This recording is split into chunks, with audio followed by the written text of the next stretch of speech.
painting for yourself, painting what you want to do and why you do it, and not having, say, a reason that this is going to be for sale. That if you can find something like that, you're going to find an audience that's going to appreciate that, whatever that subject might be. And that subject may change over the years. You might get involved with just painting still lifes, flowers, and then it's going to change to portraits. Who knows where it's going to be? But if you do find that thing that is for yourself, you're going to be successful, I believe. Welcome to the BoldBrush Show, where we believe that fortune favors the bold brush. My name is Laura Orengo-Bear, and I'm your host. For those of you who are new to the podcast, we are a podcast that covers art marketing techniques and all sorts of business tips, specifically to help artists learn to better sell their work. We interview artists at all stages of their careers, as well as others who are in careers tied to the art world in order to hear their advice and insights. To celebrate our 100th episode, we sat down with Kevin Macpherson, a fine artist with a deep dedication to his craft and a desire to pay forward the knowledge he has gained over a successful career as a professional artist. In this episode, Kevin discusses his lifelong passion for art, how physical challenges like poor eyesight influence his impressionistic style, and his innovative magic grid technique that enhances his compositions. He also recounts how meeting teachers and mentors changed his perspective on his vision for his work, as well as traveling extensively throughout his life. He also tells us about his new book, Reflections on a Pond, which took over 10 years to complete. The book chronicles a full year of the view of the pond in his backyard, thus turning it into a poetic journal of his work. Kevin emphasizes the importance of painting for yourself, staying curious, and to paint what inspires you, not just chase the market. He also shares his advice for aspiring artists to focus on continuous improvement rather than perfection, as that is the key to having success. Finally, Kevin tells us about his upcoming workshops at his home studio. Welcome, Kevin, to the BoldBrush Show. How are you today? I'm great. Hi, Laura. Nice to meet you. Nice to meet you too. It's an honor. Oh, well, thank you. I appreciate you calling me all the way from Norway. It sounds like an exciting place you're living and experiencing. Yes. Yeah, and I'm excited to be able to talk to you because you are a man of many deeds, many feathers in your cap, and it's exciting to be able to talk to someone who has so much experience and who has built up your career little by little and has become so successful. I think you're an excellent guest to have for our 100th episode. Oh, well, happy anniversary. Yeah, thank you. So before we dive in, do you mind telling us a bit about who you are and what you do? Well, obviously, I'm Kevin Macpherson, and I live in Taos, New Mexico, at high up elevation, about 9,000 foot elevation. And I'm surrounded by beautiful forest and beautiful blue skies, beautiful seasonal changes. And it's a perfect location for me as an artist. And I've been here about 35 years. And basically my whole life, I've been an artist. It's the only thing I ever thought about doing. And by the time I was 7 years old, I knew that was going to be what I did. I didn't really know what that meant necessarily, but ever since I could remember, even at 3 years old, that's all I like to do is draw and paint and sculpt in clay and things like that. It was funny. I was cleaning my studio up the other day. Yes, my very first book. Aww. This is John Nagy.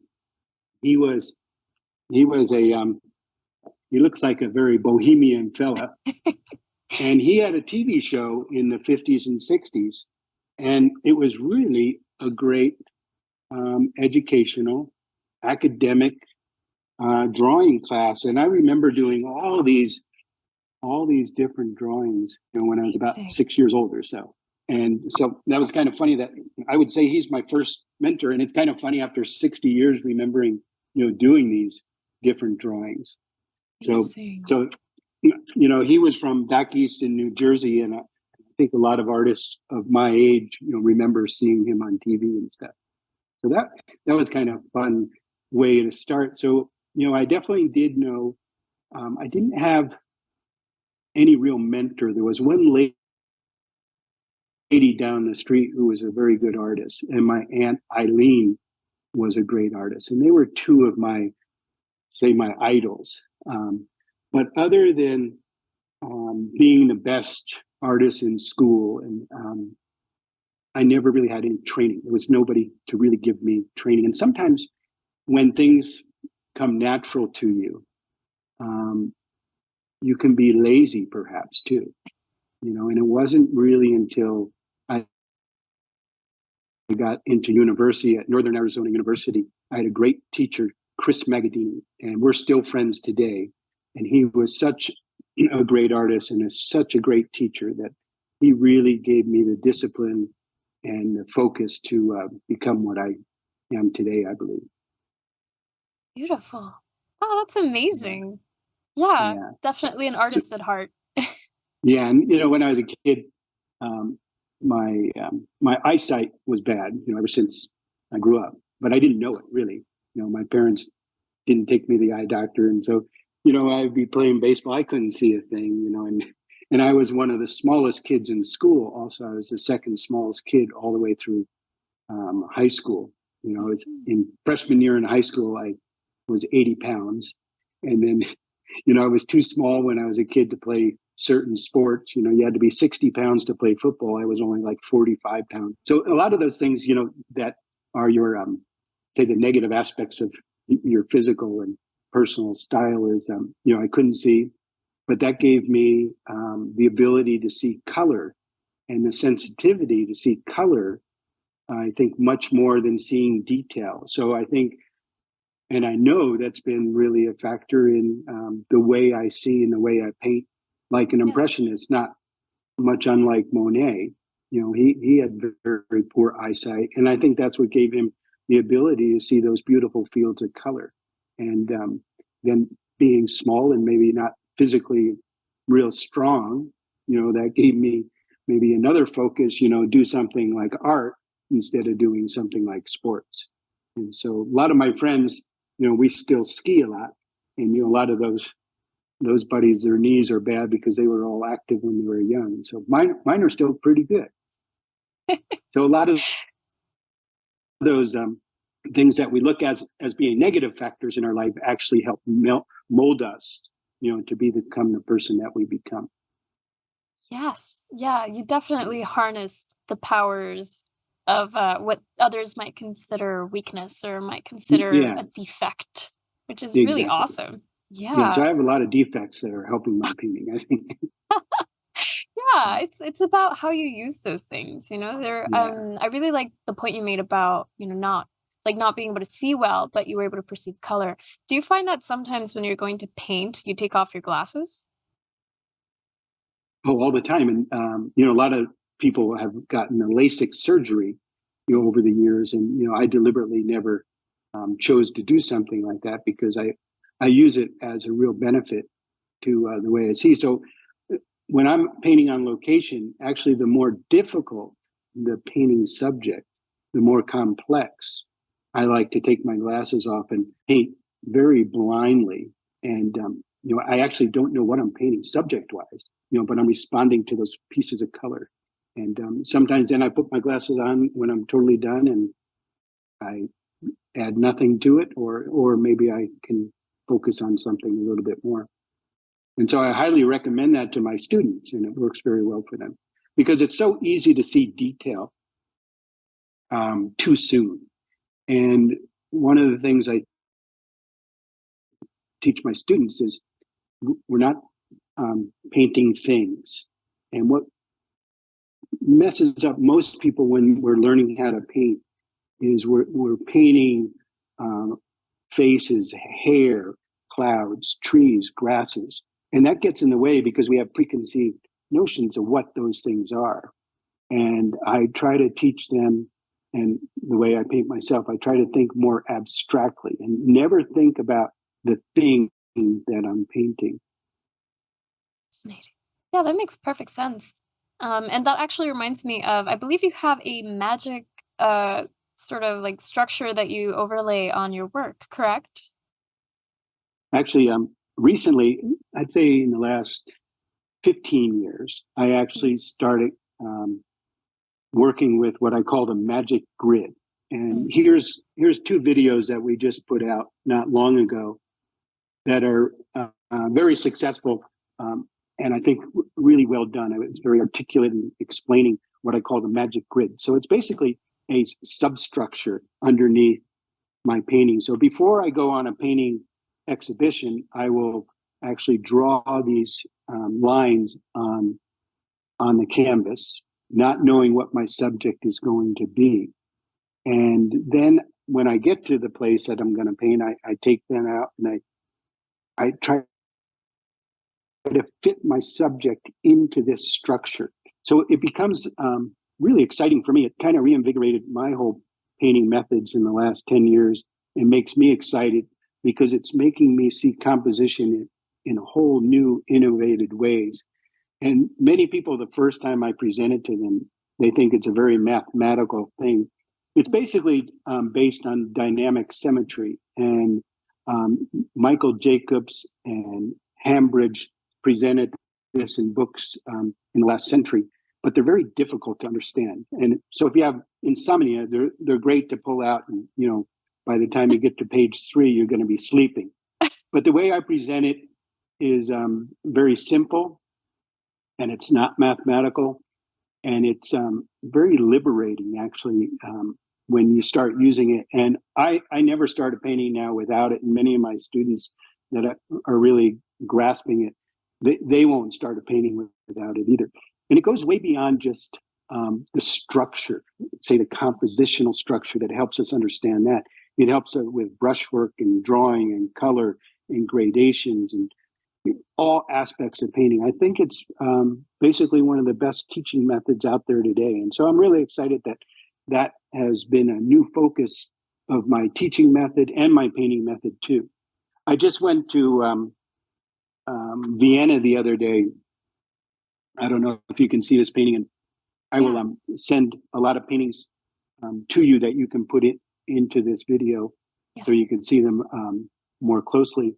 But I deliberately went to Vienna the other day to see Egon Schiele's work because he was one of the best draftsmen, just an amazing artist. And he uses the same system of the magic grid in his very beautiful drawings and paintings. And so there's a lot of artists like Mancini and Carl Rungus and Maynard Dixon that have used this, and it helps with the composition, moving and directing the viewer through the painting. So it was kind of fun to see it and see how these other artists use that. And it's something that it's not obvious, but it holds the painting together in a way that's so much more powerful. So I'm really excited about teaching that to all my students now. It's fun. Yeah, yeah, and what I like about it, because I saw images on your website of it, and kind of like how it gets put together. I saw one of your articles where you explain it, and it seems, it does seem like it's very structural in a certain way, just from like first observing, but it actually becomes very intuitive from the way that you end up painting with it, right? Because it seemed like you separate areas into shape and color within that grid, and then it comes together bit by bit, which is really cool. Yeah, it makes you think more abstractly. Yes. And Yes. I think representational artists, always have to have a good structure underneath there, but they have to think abstract every step of the way.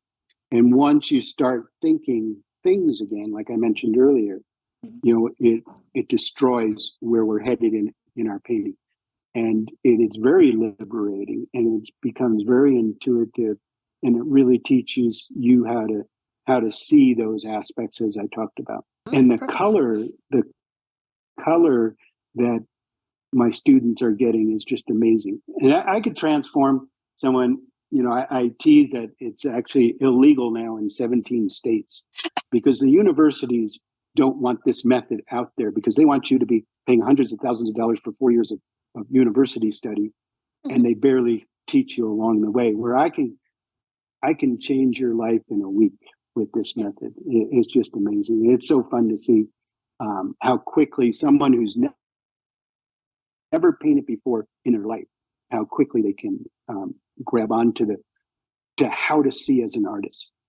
That's what I'm really teaching them how to see. And it can go from abstract to photorealism all in the same method. That's awesome. Yeah. Excuse me. I really like that what you just said, that the method can be used for different types of painting, because there's always a bit of that separation between types of painting and the types of grids that are used. But I think, yeah, it's great to know that there's something that can be used across the board for everyone. Yeah, and Um across the board of all mediums too. mhm. It's funny. I'm teaching the students. Sometimes they'll say, "Well, can I do a still life with it?" Oh no, you can't do a still life. No, everything except a still life. Like it's funny how people think, subject wise, or as we were said, it's wonderful for abstraction all the way to photorealism, because again, we're breaking the code of how we make those marks, and you can take it as far as you want. But it's learning that method to see as an artist, and whether it's watercolor, acrylic, pastel, oil paints, it's all the same thinking, and then the tools we use and the way we put it on, that's the fun part. And I actually have been doing a lot of acrylic painting lately on my travels. I go to so many different rural places that it's hard to take sometimes the oils and get the mineral spirits and messy and all that, and then the drying time. So, when I traveled to China like about 28 times, and Peru and Guatemala and a lot of difficult places. So the acrylic has been really good, and also watercolor. And so when I'm learning for myself to paint in these different mediums, I kind of like not knowing what I'm doing. I know how to see, and that's the main thing. And sometimes we have certain methods, like a watercolorist works usually light to dark, Mhm. but I approach my watercolors the same way I do my oil painting. I start with the darkest and work towards the light. And it's a opposite way of thinking, and maybe a wrong way of doing it, but I'm coming up with my way of doing it. And so sometimes, not knowing how to do something, we come up with a unique way to do it, and it makes it exciting.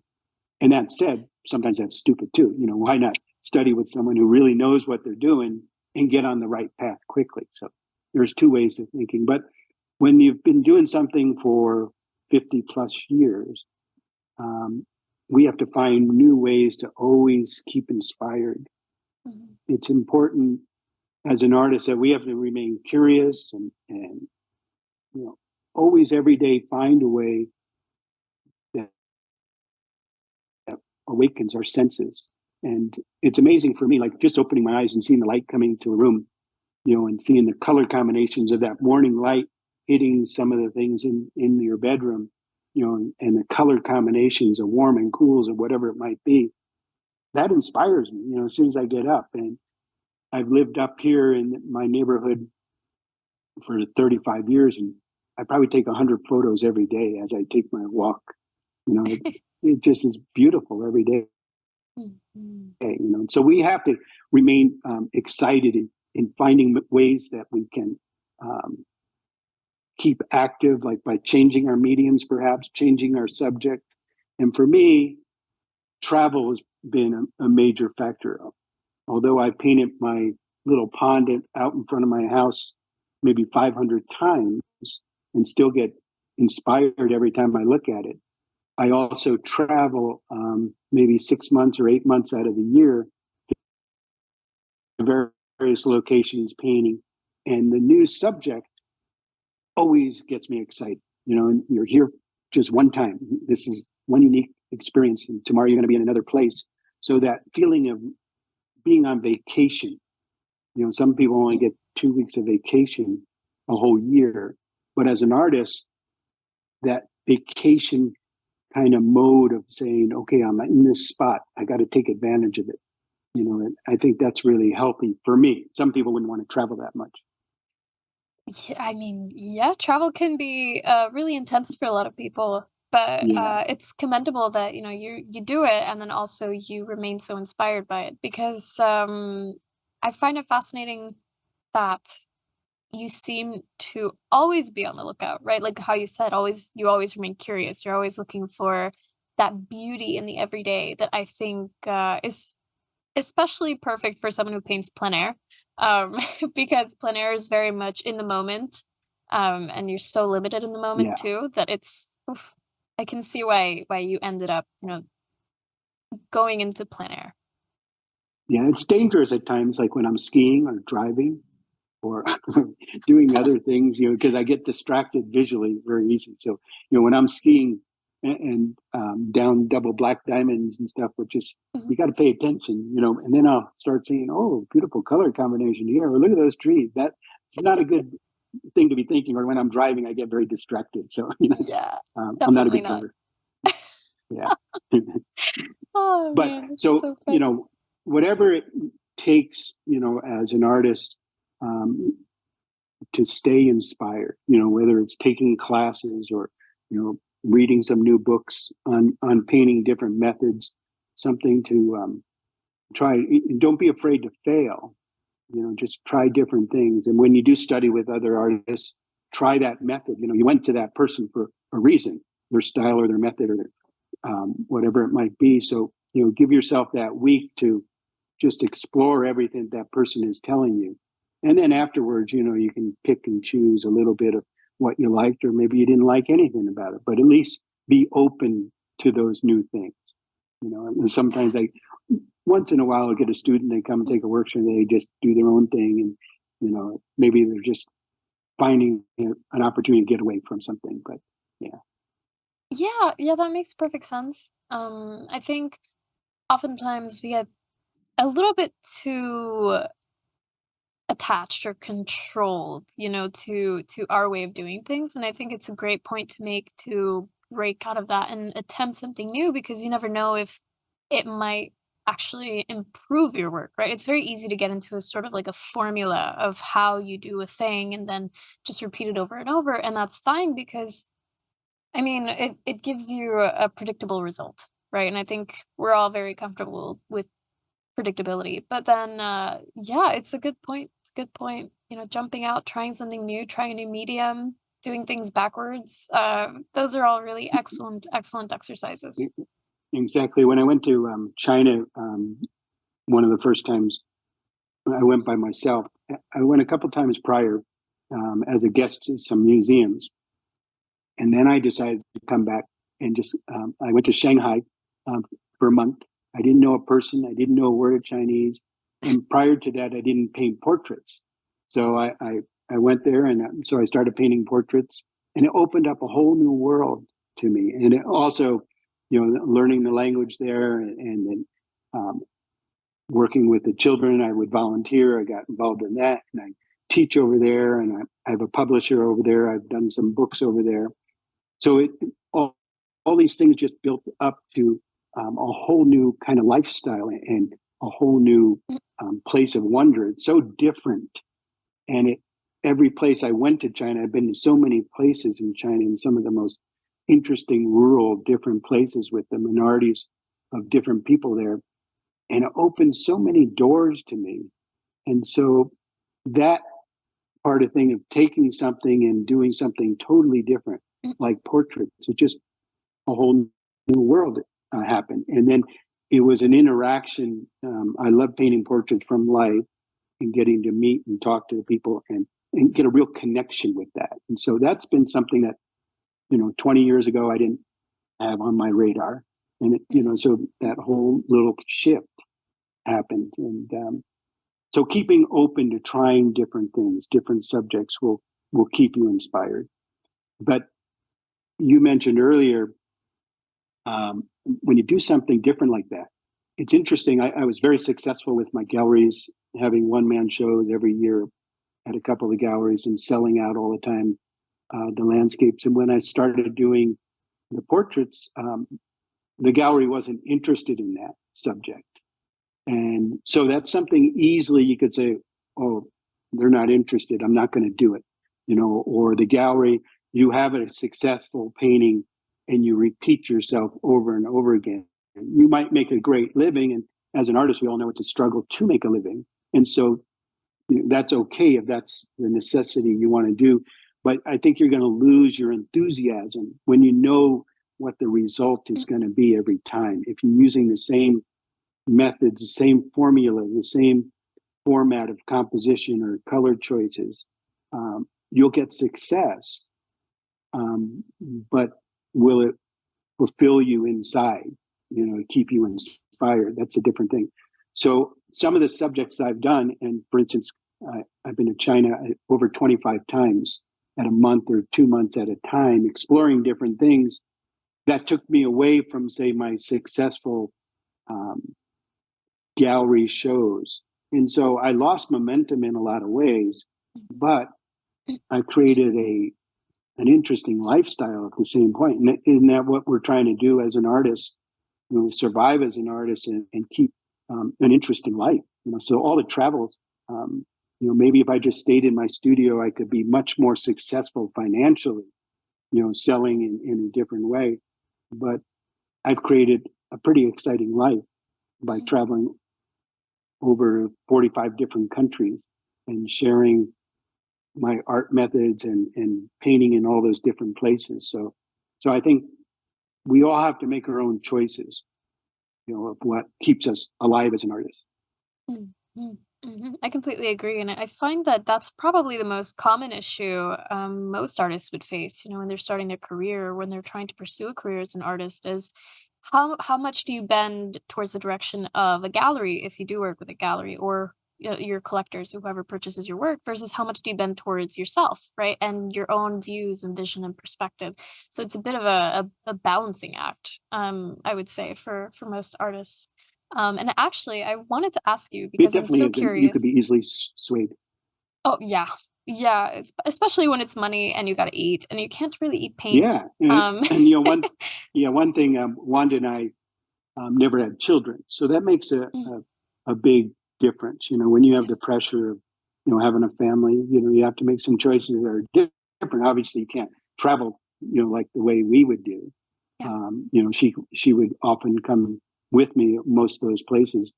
But if you have a family, you can't do that. So there's a lot of things, and then if you have to make money where you have responsibilities, you can't take those chances sometimes. Yeah, that's very true. It's very risky, when you've Yeah, got, more than one person to care for. That's for sure. exactly.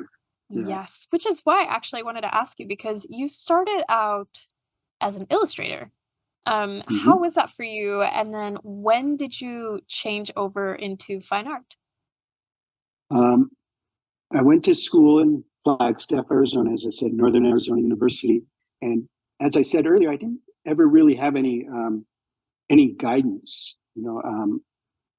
My family, they didn't really care if I went to college. They had no ambitions for me, but I was always very determined myself. And after I graduated from school, I went to Phoenix and I worked as a freelance illustrator for about 8 years. And I just admired the great illustrators like Bernie Fuchs and Bob Peak, which I was fortunate to study with them in the early 80s. And my goal was to become one of the best illustrators in the country. That was my goal. I really didn't know much about fine art or ever really meet many fine artists. And when 1983, I was still working in Phoenix, and Scottsdale Artist School started, and it was a great school that really had a combination of some of the great illustrators and great fine artists of the country come there. And it was just a brand new school in a tiny little schoolhouse. Nobody knew of it. I fortunately just came upon it. I was one of the first students there. And the first year, I took 15 classes while I was working as an illustrator. And, all of a sudden, it just changed my thinking. I actually never painted outside before. And one of the artists, Roy Anderson, he was an illustrator from New York. He just moved out west. People like James Reynolds. These were the top cowboy artists. They were all coming from New York, Connecticut, and moved out west. And they finally wanted to paint on their own. And so they were sharing that. And some of the great illustrators from Art Center, John Asaro, who was a big influence on me, um, Mr. Henninger, actually Wilson Hurley. I have a painting above me. He was one of the teachers there. There were so many great teachers there that just opened my eyes up to a new way of painting outside. And they would say, paint the masses. I didn't know what that meant. So I went to church a few times. I thought, okay, I'll paint the people in the church. That didn't work. Paint what you see. Even though I was top of my class in school and we had great training, this was a different way of seeing. And I was a very successful illustrator, but this shifted me into painting, say, more in an impressionistic manner, which I incorporated into my illustration. And my illustration business then kept on growing better and better too. But I got so much enjoying painting outside and painting for myself, I would take a couple months off at a time from illustration, which was unheard of because it was such a stressful job and working day and night, at high speeds and deadlines. And to walk away from a lot of jobs, nobody would think you could do that and come back and keep on working. But I took a chance and we'd go to Europe for 2 months and just study in the museums and paint on location and build that thing. And it just kind of started from there. And so, as I said, I was a very successful illustrator. So I was making a lot of money and I just continued to make less and less money the more I painted for myself, until the point is about 1988, I decided to quit the illustration and just become a painter. And it was physically starting all over at ground zero because none of the clients you have in the illustration transforms into the fine art. So I ended up putting my work in galleries and hardly sold anything. And we moved up to Taos, New Mexico. I bought a tiny little house here. I sold everything in Phoenix. We bought a tiny little house, so we had no payments. And we started again, ground zero. And little by little, I'd say the first year we made maybe 5% of what I was making, in illustration. Second year, maybe 7%, like it literally was a brand new start, but it was exciting. And fortunately, my wife was willing to accept that change. So it just built that way. And about that time, I did my first book Oh, on painting, which that was like 1996, I think it was published, and it's still one of the most successful painting books out there. And I've done 3 other books over the years since that. amazing. At BoldBrush, we inspire artists to inspire the world because creating art creates magic, and the world is currently in desperate need of magic. BoldBrush provides artists with free art marketing, creativity, and business ideas and information. This show is an example. We also offer written resources, articles, and a free monthly art contest open to all visual artists. We believe that fortune favors the bold brush. And if you believe that too, sign up completely free at boldbrushshow.com. That's BoldBrush show.com. The BoldBrush Show is sponsored by Faso. Now more than ever, it's crucial to have a website when you're an artist, especially if you want to be a professional in your career. Thankfully, with our special link, faso.com/podcast, you can make that come true and also get over 50% off your first year on your artist website. Yes, that's basically the price of 12 lattes in 1 year, which I think is a really great deal, considering that you get sleek and beautiful website templates that are also mobile friendly, e-commerce, print on demand in certain countries, as well as access to our marketing center that has our brand new art marketing calendar. And the art marketing calendar is something that you won't get with our competitor. The art marketing calendar gives you day by day, step by step guides on what you should be doing today, right now, in order to get your artwork out there and seen by the right eyes so that you can make more sales this year. So, if you want to change your life and actually meet your sales goal this year, then start now by going to our special link, faso.com/podcast. That's faso.com/podcast. Amazing. And Yeah. of course, you would never look back. I mean, you're clearly someone who has enjoyed your career and you continue to enjoy your career. And you're so happy to share everything, which is why I'm also, again, very grateful to have you on for that. Which is why I wanted to ask you for, I guess, a couple things. What is your main advice, right, for someone who wants to become an artist who lives from their work? Well, I think believing in yourself is, a lot of people, illustration especially, was a lot about style, having, a certain look about your work, to be on the cover of Time magazine or whatever it might be, something that the clients are asking you, for that style. And so early on in that career, you think that's, just find some style, but it's really learning, all the fundamentals and the principles about painting so that your style is going to become natural. So, don't worry about that. It's how I see, like, my poor vision helps me see in a certain way. It's the subject matter I choose. It's really, I have these stacks of paintings, here, and I'll send you individual ones where you can see them more clearly. But this was in Antarctic last year. So the subjects, each painting I do is really a journal of where I stopped to contemplate, what attracted me. So if we look back at all the paintings I've done in my life, it's really almost a journal of, in visual terms instead of words. And so if we all paint the same subject and you have just a way of seeing, a way of choosing what you pull out, what you edit, that becomes your style. So I would say, don't worry about the style. Just believe in yourself, paint what attracts you, and don't try to copy someone else's. You could be influenced by other people, influenced by their color, the composition, their methods of doing it. But just try to find the subject and believe that, hey, I want to show Laura the beautiful pieces of color that I see today. I try not to make a painting. I tell my students, don't make a painting, just gather the color, the pieces of color you see, and somebody who's not there, I want you to tell me what you saw, what attracted you. And little by little, your own voice is going to come out there. And that's really what it is, that you have something to say that's unique. Everybody has something that they can tell somebody else. Absolutely.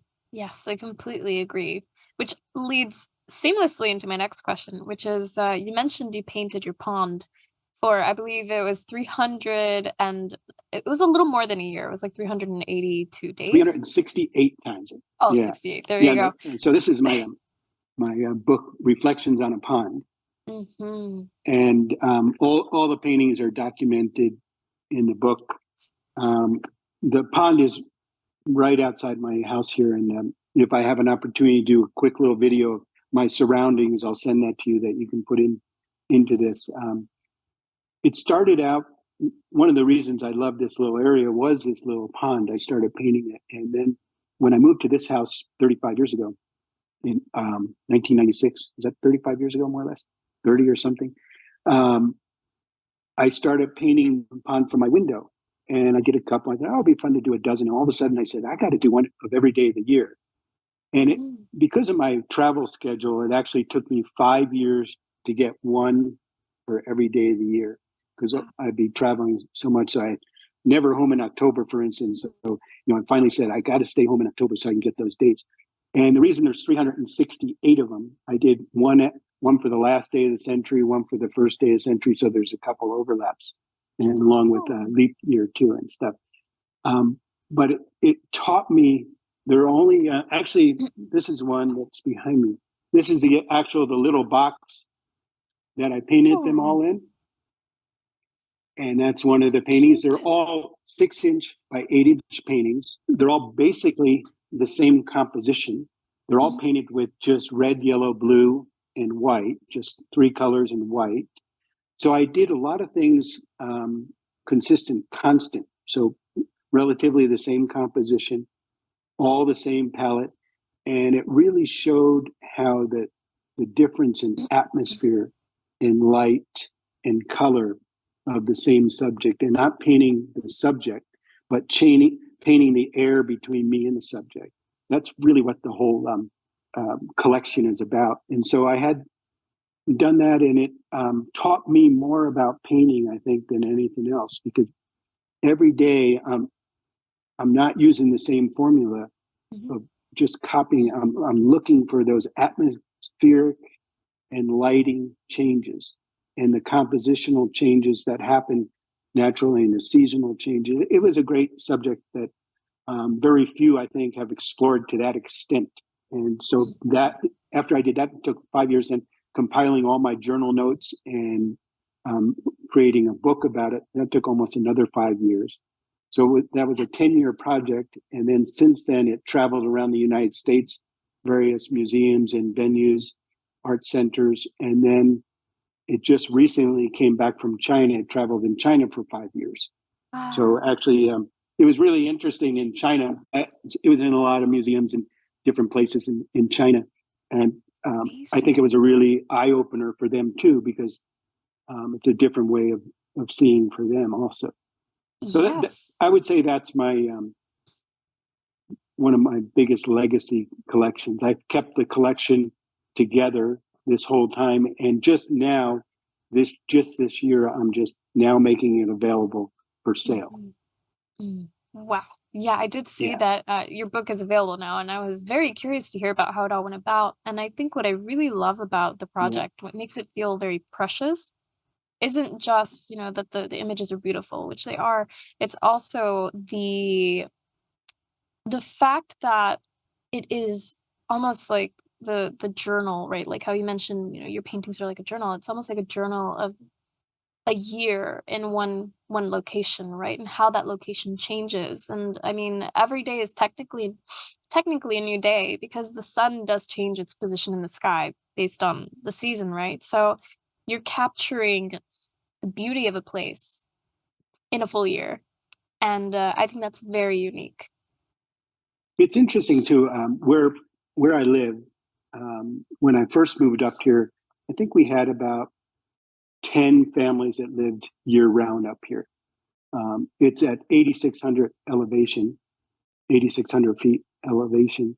So it's difficult winters. We can get about 200 inches of snow, and it's out of town from Taos, about 15 miles. Now, maybe about 40 homes live up here full time. But it's interesting living in a place where we really appreciate nature and the animals here and the change of the seasons. And this pond, some of the people that live around the pond itself, when they would see me painting out my window, I'd always be standing in front of the window there, sometimes in my robe or something. Mhm. Um, actually, the UPS man actually asked one of my neighbors once. He says, "Is that guy a little crazy? Every time I drive by, I always see him standing there in his robe or his nighties or something." You're like, "Is he a wacko?" you know. Um, but it made my neighbors um, take notice of the pond also, Mhm. which I would have thought they would anyway. You do in some way, but to really look at it deeper and to really see those changes that are happening and appreciate that, I think this makes us more aware. It made me Yes. aware of a lot of things. And it was one of those things because I did travel all the time. And then because I teach and because I work for, having exhibitions, um, this was just done for myself. I had no plan with a gallery to exhibit these. I Mhm. just did them. It gave me an hour for myself, and it really was almost like a meditation. And so, back to the question of what suggests for aspiring artists, Mhm. again, painting for yourself, painting what you want to do and why you do it, and not having, say, a reason that this is going to be for sale. That if you can find something like that, you're going to find an audience that's going to appreciate that, whatever that subject might be. And that subject may change over the years. You might get involved with just painting still lifes, flowers, and then it's going to change to portraits. Who knows where it's going to be? But if you do find that thing that is for yourself, you're going to be successful, I believe. Beautiful. Beautiful. I really love that. Yeah, because it's so much more authentic too. It's what matters to me and why instead of how is the market changing and how can I keep up with the market? But you'll still be miserable, right? Because I mean, it feels like chasing something that's always changing, which doesn't really help much. No, you'll always be chasing it. Yeah, definitely. Exactly. Yes, Yeah. exactly. And so just find that subject that you really believe in. There's great artists that just painted a empty glass, a water glass, and made some beautiful painting. The subject can be so um, uninspiring, but you can make it inspiring. Yes. Exactly. And that brings us back to your point about, showing like what you see, what you personally see and how you want others to see what you've captured, right? How Hmm. that sort of translation, right, of the mundane everyday object or Yeah, that pretty and lake at the back. think of yourself as an interpreter, a translator, as you said. Hmm. It's we're translating the visual pieces of color or Yeah. atmosphere, so someone else can see that. They don't necessarily see it the way we do, Yeah. and it opens their eyes then. And we're lucky we have people that do buy our paintings. That they feel something, and Yes. and they want a piece of that. Yeah. Yeah. And they want also that vision, right? Because you're also selling them in a way a vision something, which is very Yeah. fascinating. Yeah. So I wanted to ask you also, looking back at your career, because you, like I said, you're a man who has accomplished so much. I know earlier you had told me before we started the interview that it really built up little by little.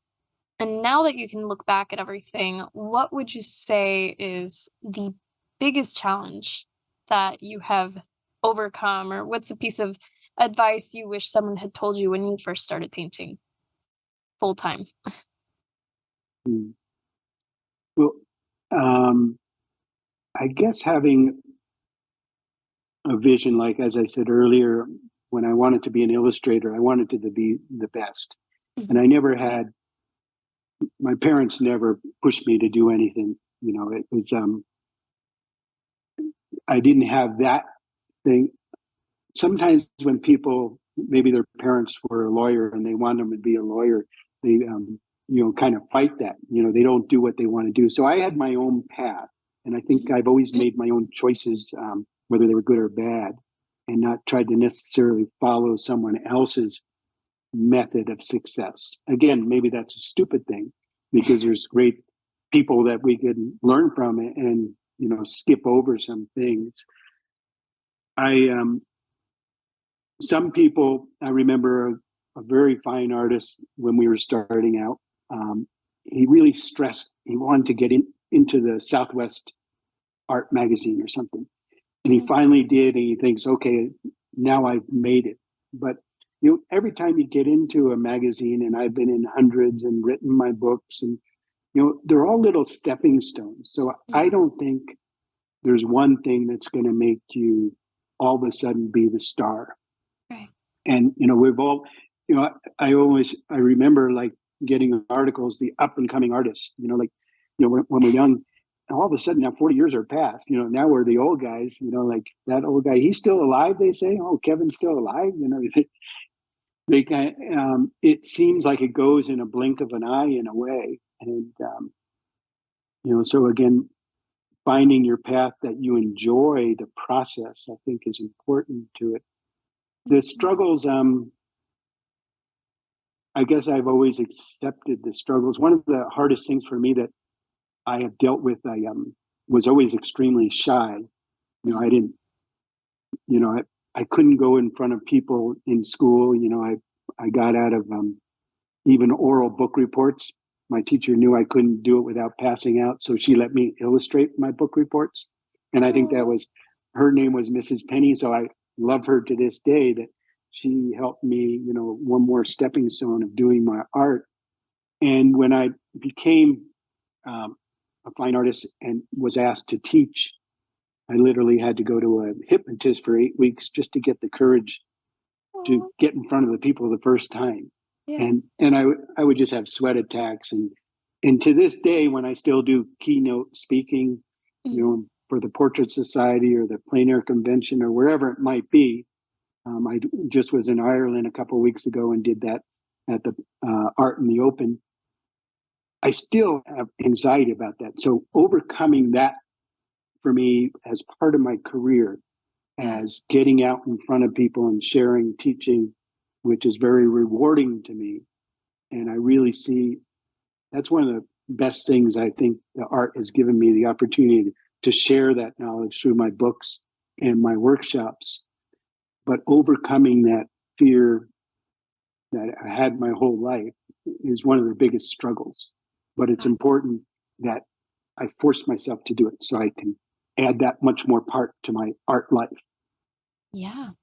Yeah, that's amazing. Thank you for sharing that. Yeah, I can imagine how it's fascinating because as artists, it's a very solitary career. It's a very in your studio or away from people in your own little world type of career, but it's amazing to think that it's actually quite a social career, especially if you want to, sell your work or have some success, right? You have to put yourself out there. So it's very important, like you said, to overcome that.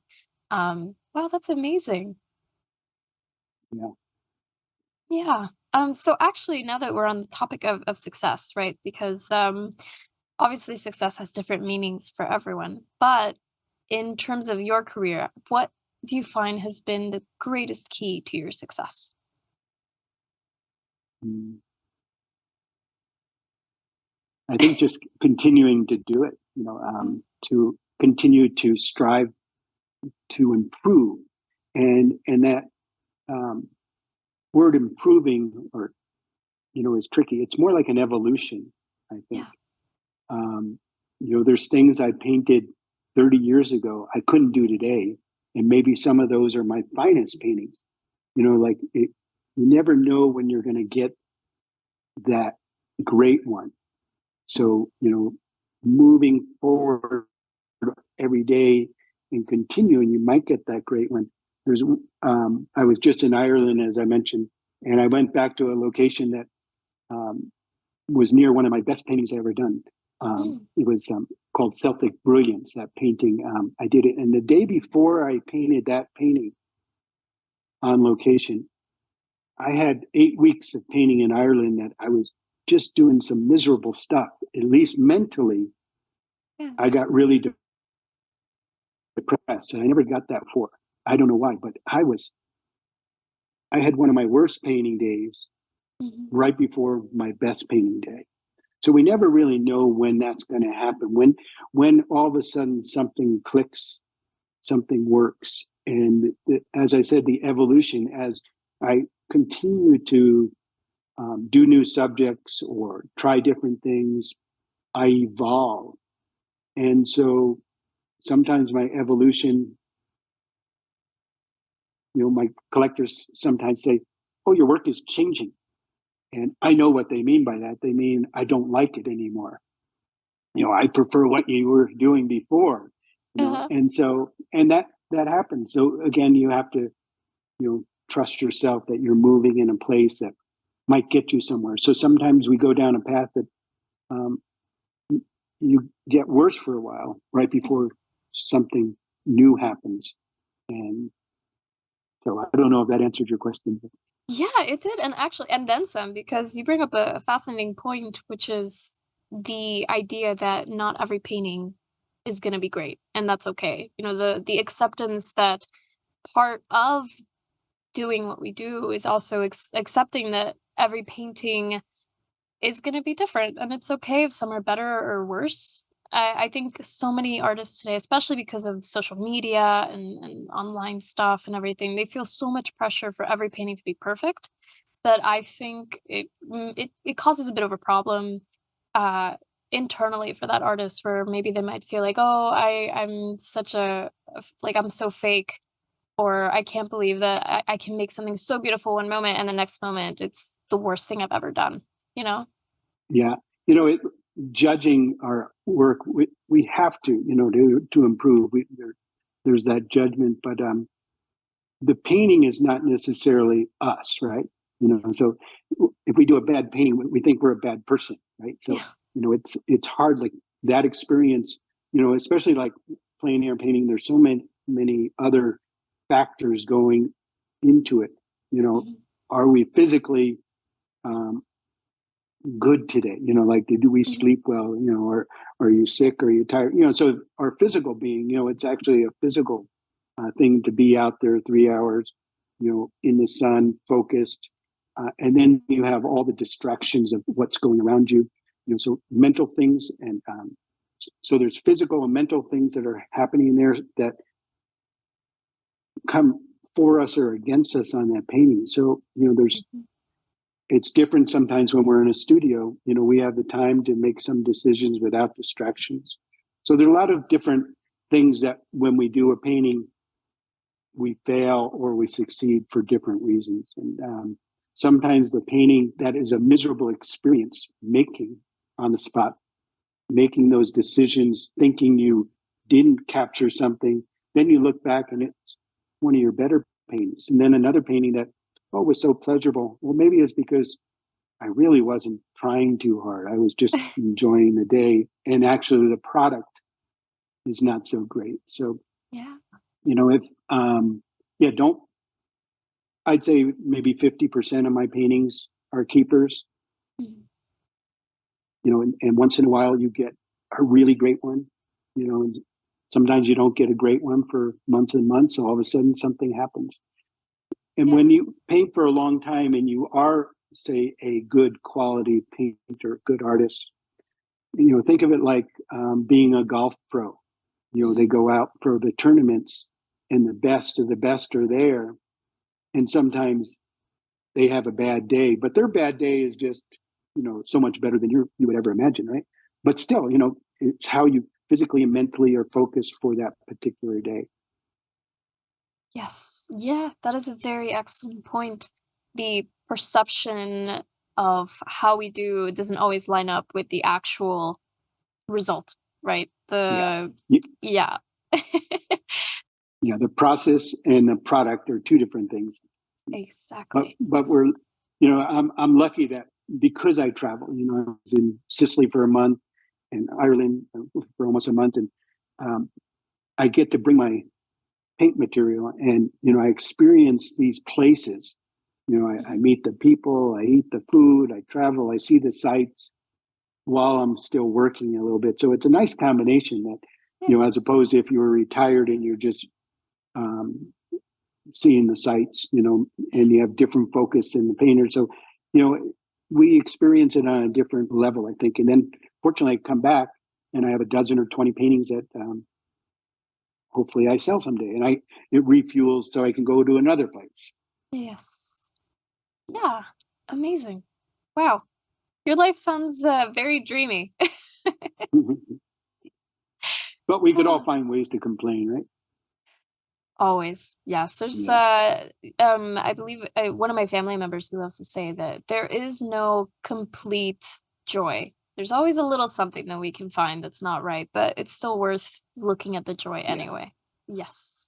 Yeah. No, I'm so blessed that following, say, the path of art, which I think was a gift to me. And I think sharing that gift with others through my books and my workshops, I think makes my life, that much better. It makes, I feel like I have a purpose, like I'm giving not only, the paintings might be something people keep, for years, that give them joy, but I think over the years of teaching, I've opened and changed many people's lives, teaching them the language of art and opening doors for their lifestyle that have changed. So I see that in a lot of my friends and students. Yeah. And that's beautiful because you're getting a sense of fulfillment and they're getting a sense of fulfillment as well. So it's very beautiful to see how you pay it forward in a way. Like you've created this life that has brought you a lot of joy for the most part, right? Because you're doing something you enjoy and you're traveling and you're seeing all these things and you're sharing what you know with others, which then further fulfills you, which is amazing. Yeah, definitely. Yeah. So speaking of workshops, actually, do you have any upcoming workshops that you'd like to promote? Oh, actually, I have two coming up here in the October at my house. I usually do a couple here each year, and maybe two in a foreign place somewhere each year, maybe 3 or 4 workshops a year, and they usually fill up in a day or two. So, if you do ever see me mention one on Facebook or a newsletter or something, try to get on quickly. But I like doing them up at my house here because I can share my studio. I have Studio Escondido, which is like a studio gallery, but I have all my work there that I can pull out and show them in many ways other than when I'm on location somewhere. So that's a nice place to do it. And then I collect a lot of art over the years. So I have a pretty fabulous art collection of my own, which I share and talk about the paintings. A lot of the painters were my teachers or my influence, like the California Impressionist. I'm addicted to collecting art. And I don't need another painting, but I still get them all the time. So that's nice. So up here is really good. And then we paint around the pond and around house that is filled with great history of art and beautiful location. And then I'm going to do a little one in Texas by the San Antonio Missions at the Heinz Fine Art. And I'm also going to exhibit 60 of the pond paintings there. I haven't put them out in a gallery before, so we're going to do that.